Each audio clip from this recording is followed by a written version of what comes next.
New York Republican Congresswoman Nan Hayworth. We've got Democratic strategist Jessica Tarloff. Jessica, what did you make of what the senator was saying there at the end, that this bartering back and forth on the taxes means that whatever guarantees or is stipulated now can essentially be rescinded later? In other words, the taxes that remain in effect now can be removed in the tax reform.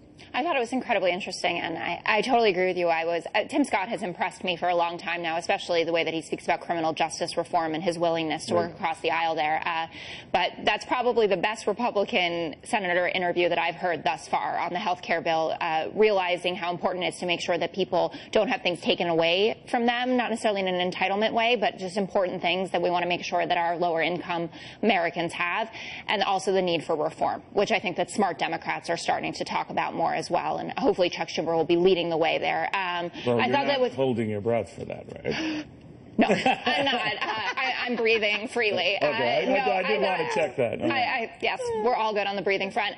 No, I thought it was incredibly interesting. But Mitch McConnell's also been playing a little bit of a game with this can happen now and it can go away later. And that's what he's trying to tell people about the Medicaid cuts for the more centrist, moderate Republicans like the Rob Portmans and Susan Collins and Lisa Murkowski, saying, oh, no, don't worry, this may not even go into effect. And the problem is I don't think the American people are going to buy that. I think that it's too dangerous an argument for them right now. Well, and also the ones you're trying to win over. I mean, you could argue, right, Congresswoman, that whatever you do to get those votes, they could be dissuaded to think, well, wait, you're going to take this away. Right, in a couple months when you go for tax reform. Well, that's it. The politics are complex, and this was baked into the cake of Obamacare, unfortunately, that so many millions of Americans would end up needing Medicaid because we have an economy that is slow. That was almost inevitable. So senators from these states... with the Medicaid thing, and I don't know if Republicans pounced on it enough, that the Medicaid, enrollments went way up, as is to be expected with the recession and everything else.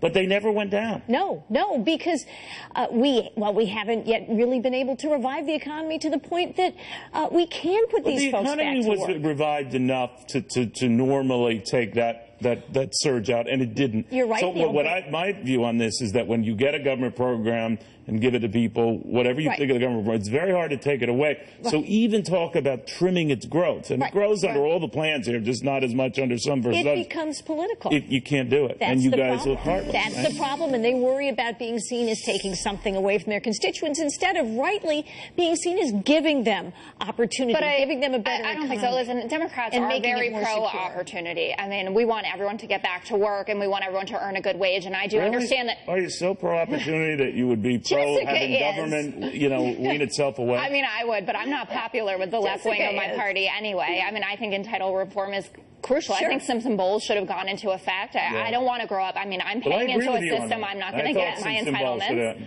Absolutely. I'm a lot older than you because I am, and so you're like at least 35. I'm older sorry. Millennials, we're a little wacky. But no, I do think that it's important. Medicaid is a particularly difficult circumstance because so many people were relying on Medicaid for things that we're going to get funding for separately, like the opioid crisis, for instance. And if you're going to get a new $45 billion, I think is the final number on that, there are people and who how are they going to spend that money? I don't know. It's completely unclear. The problem is this is still very vague. It sounds like a lot of money. That's the problem.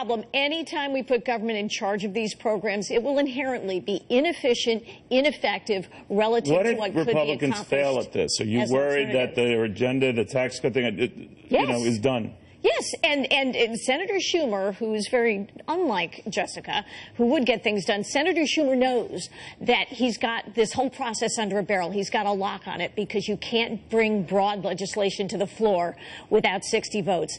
And the Democratic minority in the Senate is never going to give the votes needed to get really liberating. Do you think this passes next week? They can get through the procedural thing? Because that looks dicey. I am not at all sure. It could be done, but Senator McConnell is going to have to look at breaking the filibuster. I don't think it can get done because I think it's not only. I think Susan Collins is not going to budge. I think Dean Heller has a really. They've got to break the filibuster. I've been reading really interesting pieces about how important Governor Sandoval is going to be in all of this, and he's actually an extra Republican senator in this debate, and he is leaning hard on Dean Heller about this. Rob Portman. I think it's going to be difficult, and then you have the far righties, right? You have the Rand Pauls of the world who are saying this doesn't look at all like. No, it's process, politics, and principle. So go and talk talk to Heidi Heitkamp. Go and talk to Claire McCaskill and Joe Manchin. We have a lot of senators up in red states who need to get something done, and Chuck Schumer should listen to them about what they need for their constituents, because I don't want to lose more. Nobody's going to end up looking good, but I think Senator Schumer's counting on Obamacare going to ground. I hate to sound cynical, but going to ground, and Republicans being blamed for it because they already are. Right. They already are getting blamed. Even though it was baked into the Affordable Care Act cake, Republicans will be blamed. I like Senator the cake McConnell analogies. I do can't like let the that cake happen. analogies. Ladies, I want to thank you both very, very